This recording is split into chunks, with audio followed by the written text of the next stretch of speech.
This is Trump on Earth. I'm Reed Frazier. Last week, the EPA announced a major change to a landmark regulation that has reduced toxic air pollution from coal-fired power plants. The vast majority of these plants have already complied with the rule. So why did the EPA roll it back now? Coming up, we'll talk to a man who helped write the original rule. I got into this business because I really think that people's lives are affected by how much pollution they're exposed to. Here we are in the middle of a pandemic when everybody's health is in the forefront of everybody's mind, and now comes along yet a new risk. Stay with us. This is James Frazier, father of Trump on Earth co-host Reed Frazier. I support Trump on Earth on Patreon, and so should you. Go to patreon.com/TrumpOnEarth to find out more. Thanks.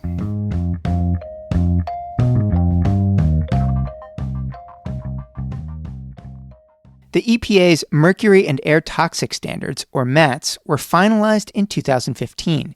They were designed to lower the amount of mercury and toxic air pollution that Americans are exposed to from coal and oil-fired power plants.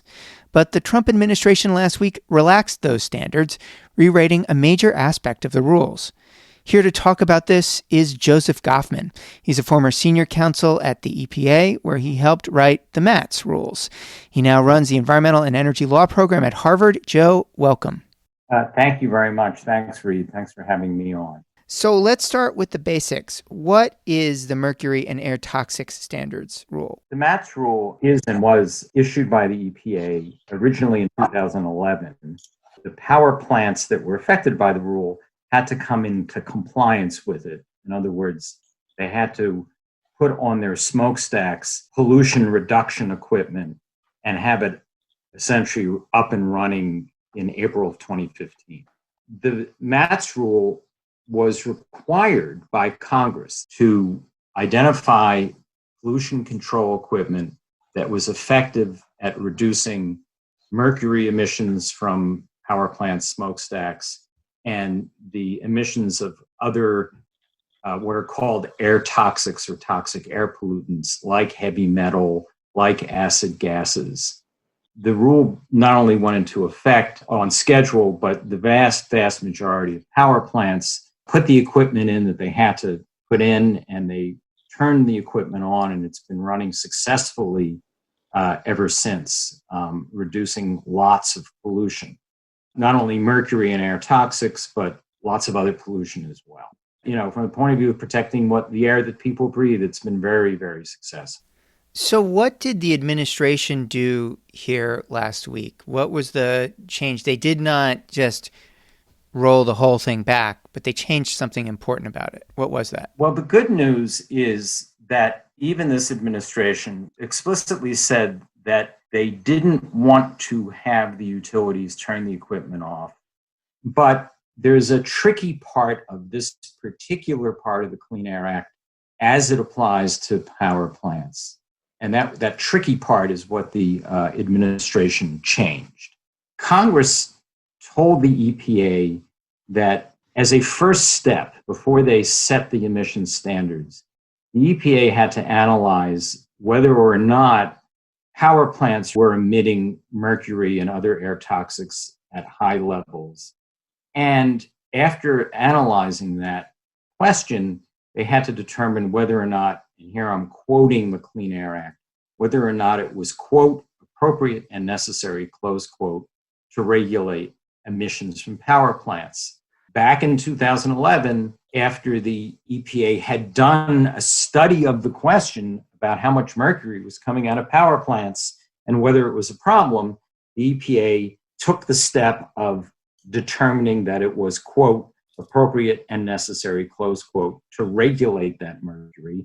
And then it took the next step to set the standards, that is, to set the pollution reduction targets. What this EPA did was say, hold on a second, we actually think that in our analysis, it isn't appropriate and necessary to regulate mercury. We think that the costs of regulating mercury outweigh the benefits. And even though at this point in time, we can't undo the standards, we are going to take off the books the determination that it was appropriate and necessary to regulate mercury. And we're going to take it off the books specifically because we don't like the way the costs and the benefits balance out. This is a chapter in a much longer story that is all about the war that the Trump EPA is waging against cost benefit. This is like the fourth or fifth or even sixth battle front in a much longer running war. So the major change is they're basically arguing against using something called co-benefits for these regulations when doing a cost-benefit analysis of the regulation. Can you explain what a co-benefit is and how the EPA had been using it before? One way to think about a co-benefit is to think about it in practical terms as co-reductions. When you put a piece of equipment on a power plant to scrub out of the smokestack mercury and acid gases, which are a byproduct of burning coal and oil, that same piece of equipment scrubs out an awful lot of soot. The technical term is fine particles. So when you turn on the equipment and you run it, you get rid of the mercury, you get rid of the acid gases, and you get rid of a lot of deadliest form of pollution there is, avoidable illness. And up until this point, whenever the agency adopted any kind of rule, it would look not only at the reductions that the rule was intended to achieve, but it would also look at the co-reductions. If you put a piece of equipment in that reduced one form of pollution, because that's what you were intending, and it also reduced lots of other forms of pollution, then the EPA would count all of that as the total benefits of the rule. This administration has said, we don't want to do it that way. We don't care how many different kinds of pollution a particular rule achieves. We want to just count specific parts of the total pollution burden and only have to be responsible for the benefits from that smaller subset of pollutants. So that's what's going on here. And I want to jump to the backstory. Two things basically happened more or less at the dawn of this administration. Thing number one was that the administration made clear that it wanted to deregulate as much as possible. It wanted to roll back particularly Environmental Protection Agency regulations and rules. In fact, the president issued an executive order in March of 2017 that went through a list of rules that were on the books and told the EPA to relook at those rules. It didn't take much insight to realize that what he was telling the EPA to do was roll those rules back or at least weaken them. Now, about the same time, another part of the government, the Office of Management and Budget, did a comprehensive study of all of the regulations, including the regulations that EPA had issued in the previous 20 years, give or take, counted up the costs of those rules, and it counted up the benefits of them. The benefits of those rules outweighed the costs by millions, if not hundreds of millions of dollars. And so you see the problem for the administration.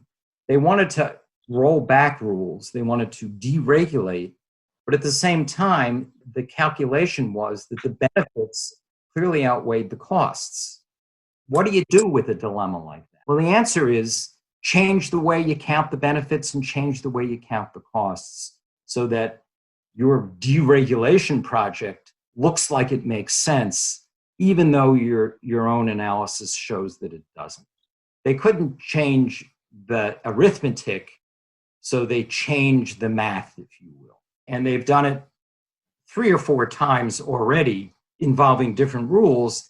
And last week's change was just another flavor, using just another tool to change the way costs and benefit are balanced against each other. Here's a question I have. Is changing the cost-benefit formula that you use for these regulations, is that simply to make the regulations look better to the public, Or is there a legal requirement to make sure that the numbers work? Why is that cost-benefit analysis so important? You gave one of the answers, which is it is to make it look better to the public. The origin story of this, which is, in basically the same month, more or less, the president says he wants to undo the rules, and the government also shows how valuable the rules are. That's a conundrum. So in order to accomplish the first thing, you want to change the second thing so that the public doesn't see how much we're all losing in terms of the value of pollution regulation. Sometimes comparing costs and benefits is a legal requirement. But going back to the Reagan administration and carrying through to every administration since, the White House has required all of the government agencies to do a rigorous analysis comparing costs and benefits. So if this isn't going to allow coal plants to shut off their pollution controls and they've already complied with this rule, what is the import or impact of this rule? Will this impact how future regulations in this and future administrations are made? Well, the thing that's really maddening is that Andrew Wheeler, who's the administrator of the EPA, signed the rule on Thursday of last week. And the rule turns on a very specific legal argument that's connected directly to one particular provision of the Clean Air Act that is close to unique within the Clean Air Act. So at first blush, you would say, this only involves one provision of the Clean Air Act, and it won't have much effect going forward. But about 24 hours later, Administrator Wheeler said, oh no, this rule foreshadows things we're going to do elsewhere. And what he meant by that, and I think he was pretty clear, is this foreshadows the fact that in other rules that we could do or could consider doing, we're going to use similar tactics, maybe not the same tactic, but similar tactics to minimize the dollar value of the benefits so that you're comparing smaller benefits to larger costs. And that will create momentum against more regulation. In fact, I think the agency is in the process of trying to put out a more general rule about how to do costs and benefits. And it's probably a safe bet that Administrator Wheeler was telling the truth when he said that last Thursday's rule foreshadowed what's to come in terms of, sabotaging cost benefit. So, just on a personal level, what is it like to see a rule that you presumably spent a lot of time helping put together dismantled? Well, it's really kind of traumatic. And, what's going to make it worse is that the good news that we have today, which is that the rule that was issued on Thursday does not tell the power plants to turn their pollution control equipment off and start emitting again. That part of the Thursday's rule is going to be challenged, I think, by certain companies and maybe certain states and maybe certain parts of the coal industry. That's going to be playing out in the coming months and maybe even years, and frankly create a lot of stress on the power plant operators because they've already committed to buying and running this equipment. It's going to put a lot of stress on states whose job it is to make sure that air quality is maintained and improved and who've been counting on the reductions that this rule creates. Personally, I got into this business because I really think that people's lives are affected by how much pollution they're exposed to. The reason for doing all this is to use the law to protect people's health. Here we are in the middle of a pandemic when everybody's health is on the forefront of everybody's mind, and now comes along yet a new risk that there'll be another way that their health will be put in danger, and that is by increases in pollution. We're entering a nerve-wracking period. There's another answer, of course, Reed, which is when you work in this area as long as I have, and particularly when you've had the good luck of working in the Environmental Protection Agency, which employs amazing people, the career civil service people, almost all of whom are really super competent technical experts, you really learn to respect the integrity of the methods that the government uses to do analysis. And to the extent that the quarry here that's being attacked by this rule is trying to sabotage that methodology and sabotage the integrity of these methods, that's really painful to watch. All of our fates are dependent on how good a job or how bad a job the government does in analyzing science, analyzing technical issues, and applying that analysis. It's not just me. This is not great for anybody. All right. Well, thanks very much for talking with me. Yeah, well, thank you, Reed. Thanks for covering this. And thank you for doing your podcast. I think you covered a lot of really important developments and give your listeners really good information. So it's good to contribute to that in whatever way I could. Thanks so much, Joe. All right. Thanks, Reed. Joseph Goffman is a former senior counsel at EPA, where he helped write the mercury and air toxic standards. He now runs the Environmental and Energy Law program at Harvard. We just heard about the origins of the match rule and what the Trump administration did. Now we'll talk with someone about what happens next with this rule. Joining me now is John Walk. He's a senior attorney at the Natural Resources Defense Council. John, welcome. Thanks for having me, Reed. We just heard from a guest who talked about some of the co-benefits and the changes to the co-benefits. I guess my big question is, what happens next with the MATS rule? What is the upshot if all these coal plants are already in compliance and if they still have to keep their air pollution controls on? What is going to happen with this rule now? Let me walk through that. This 2016 Obama rule was challenged by some coal companies and other utility companies that not only thought we should be ignoring all benefits from reducing air pollution, but thought that the standards themselves, these life-saving standards that avoid up to 11,000 deaths every year, that thought these standards should be overturned in court. So they went to court to do that. That lawsuit is still pending. So we know that there are bad actors out there, coal companies, that want to see these standards overturned, even though everyone across the country is complying with them. On the other hand, the utility companies themselves support the standards. Their perspective is, look, we've spent the money on the controls, we're meeting the standards, we can continue to meet the standards, they're protecting our communities and our customers. We don't want these standards undermined or jeopardized, because that could threaten our ability to recover costs for the pollution controls that we're running to protect our communities. So you've got an interesting dynamic there. And we'll find out whether there will be lawsuits resumed or initiated anew to seek to overturn the standards themselves. So you're going to have a whole range of people and parties rushing into court, some seeking to overturn the Trump EPA attack on the standards, some seeking to exploit the Trump EPA attack on the standards in order to try to kill the standards themselves, even though they're being universally complied with across the country.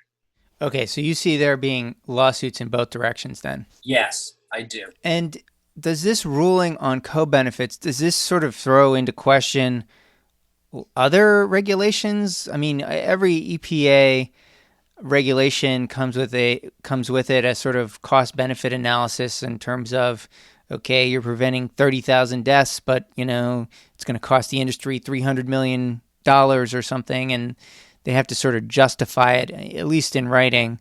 Do you think that this will have some carryover into other types of regulations? That's a great question, Reed, and you've really gone straight to the bullseye. I would say that this Trump EPA attack is just as much about, if not more about, attacks on a wide range of clean air and climate change safeguards adopted by EPA, not just now, but well into the future, to try to constrain actions by a future president. And here's why.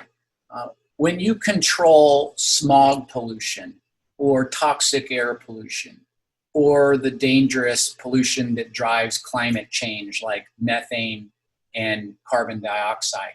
You also helpfully, beneficially reduce deadly soot pollution, fine soot particles that contributes to heart attacks, strokes, and premature deaths.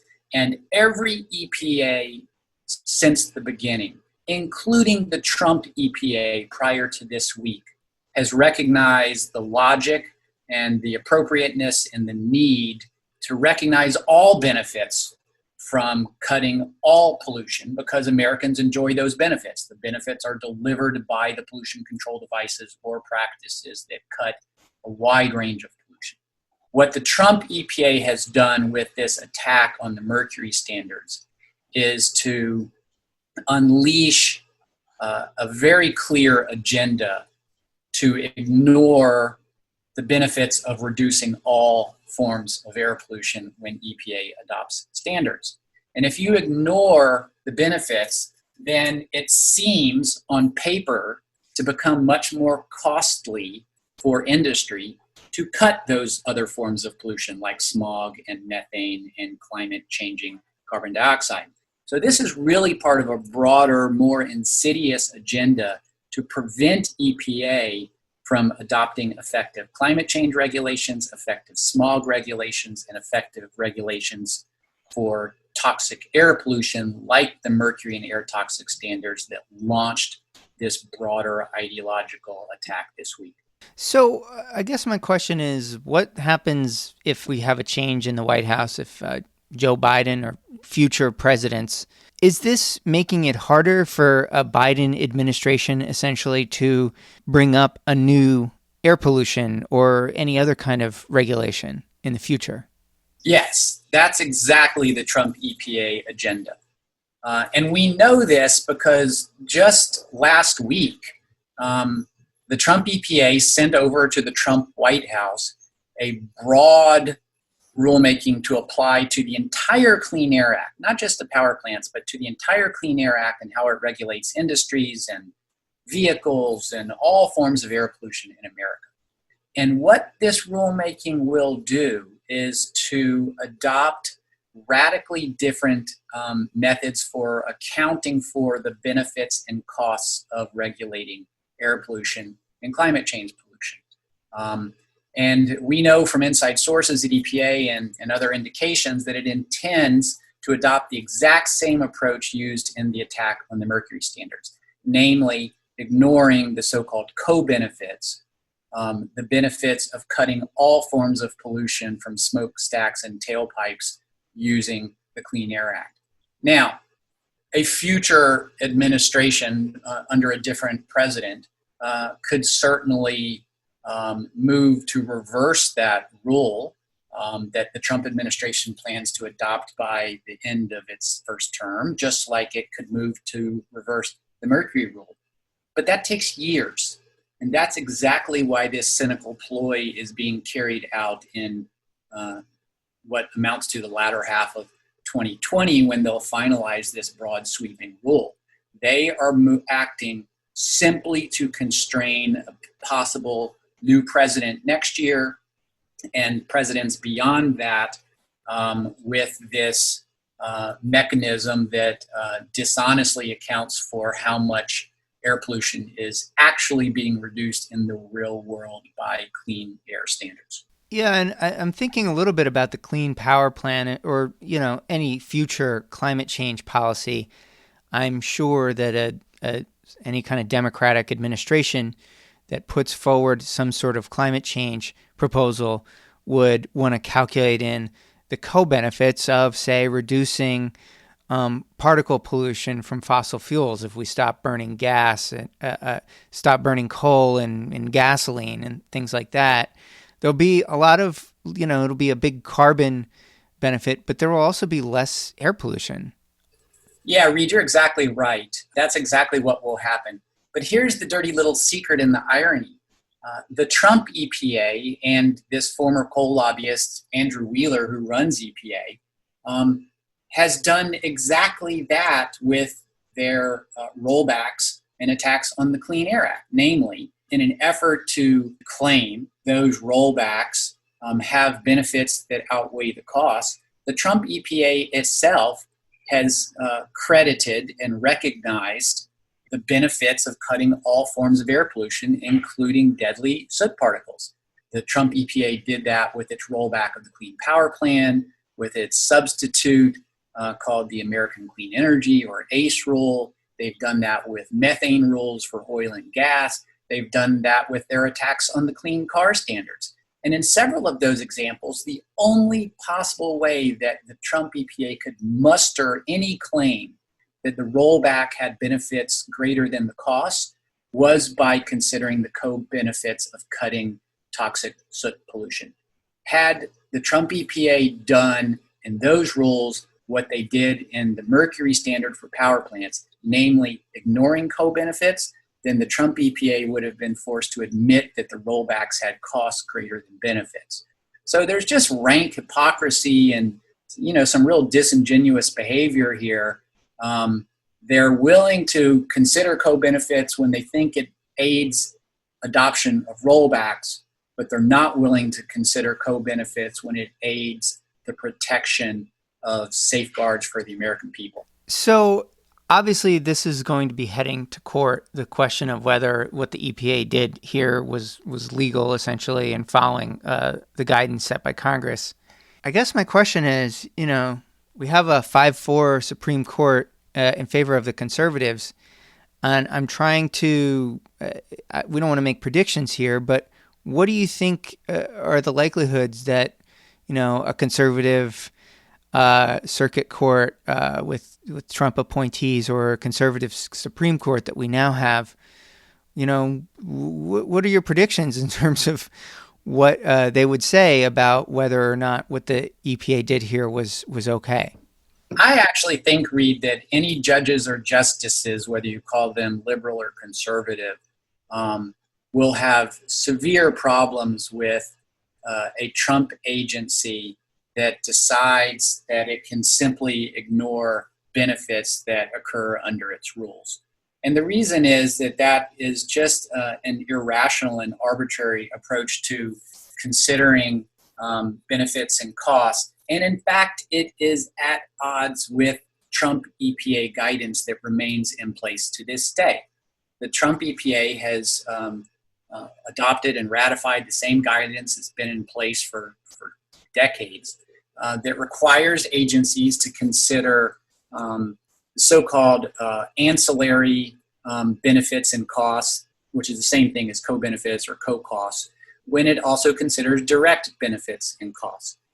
And that's because you want to have honest accounting of what the consequences or rules are going to be on both the cost side and the benefit side. So this is a situation where what's good for the goose is good for the gander. If an agency like EPA is going to ignore co-benefits, that means the agency should be able to ignore ancillary costs or secondary or indirect costs. And that's going to be harmful for industries in the future, maybe under an administration that's much more protective than the Trump EPA. It won't be tough for conservative judges or justices to figure that out very quickly. And I think that they are going to find that an agency that acts in this manner, whether it's a Republican or a Democratic agency, is just flouting sensible, logical, and long-standing benefit cost practices and is engaging in behavior that the law considers irrational and arbitrary. And I don't think it will survive judicial challenge. I guess we'll have to wait and see on that one. John Walk, thanks so much for talking with us. Thanks, Reed. I really appreciate it. Good talking to you today. Be safe. All right, you too. John Walk is a senior attorney at the Natural Resources Defense Council. Thanks for listening to Trump on Earth. If you like our show, please consider supporting us through Patreon. Just go to patreon.com/TrumpOnEarth. You can find us online at trumponearth.org or anywhere you get your podcasts. This podcast is supported by the Robert F. Schuman Foundation. Our producer and digital editor is Andy Cubis. Kathy Nauer is the executive producer. I'm Reed Frazier, and please keep your social distancing and hand washing up. Stay safe, and we'll see you next time.